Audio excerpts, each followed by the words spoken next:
Hello, seekers of stories and whispers from the past. Welcome to St. Augustine, Florida, the oldest continuously inhabited European established settlement in the United States. This city is steeped in history, with cobblestone streets and ancient walls that have witnessed centuries of triumphs and tragedies. But tonight, we're not just exploring its sun-drenched plazas. We're venturing into a place where the veil between worlds feels incredibly thin, the Huguenot Cemetery. As twilight descends upon this ancient city, the iron gates of the Huguenot Cemetery stand as silent sentinels. They guard a small, unassuming plot of land. But don't let its size fool you. Within these grounds lie stories of heartbreak, sudden loss, and a history that continues to echo long after the final bells have tolled. This isn't just any cemetery.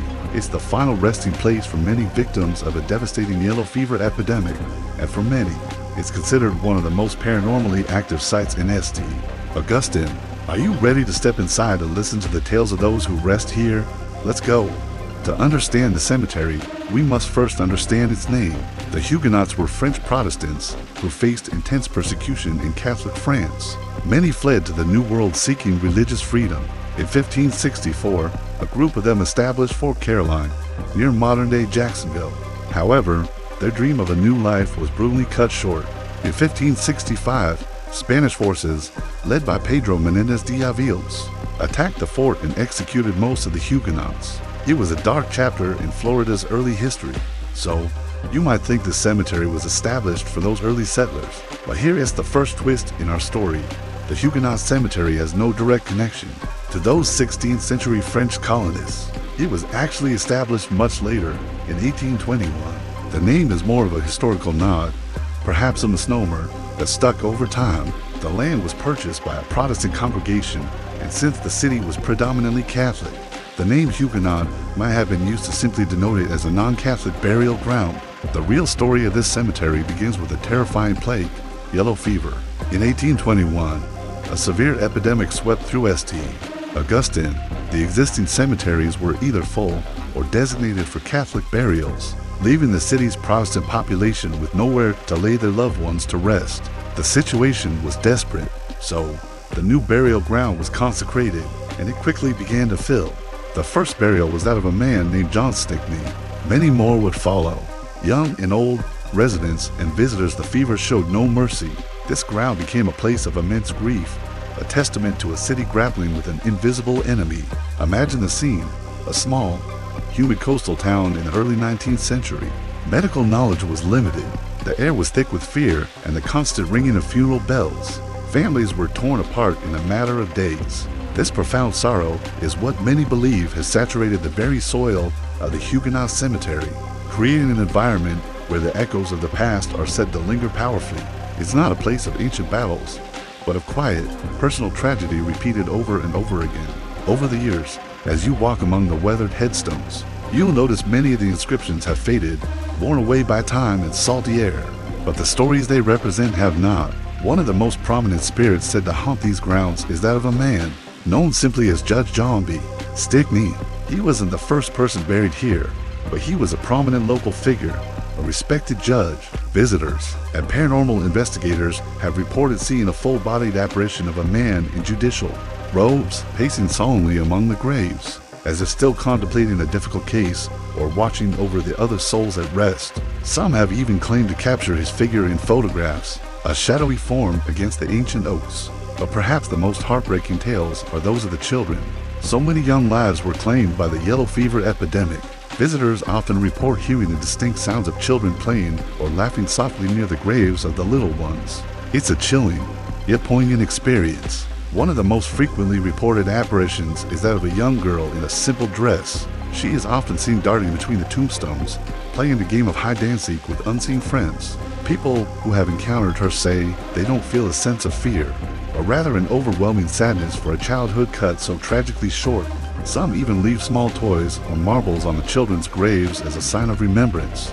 Then there's the story of the body snatcher. In the 19th century, the practice of grave robbing for medical schools was a grim reality. Legend has it that one such individual met his end right here in the cemetery. As the story goes, he was caught in the act and, in his attempt to flee, fell and met his own demise. His spirit is said to remain forever trapped in the place of his crime. People have reported seeing a shadowy figure moving quickly and furtively through the cemetery late at night, sometimes carrying a shovel. They describe a feeling of being watched, of a presence that is anxious and desperate to escape. Another well-known entity is a woman who is often seen weeping over a specific grave. No one knows her identity for sure, but the grief she projects is said to be palpable.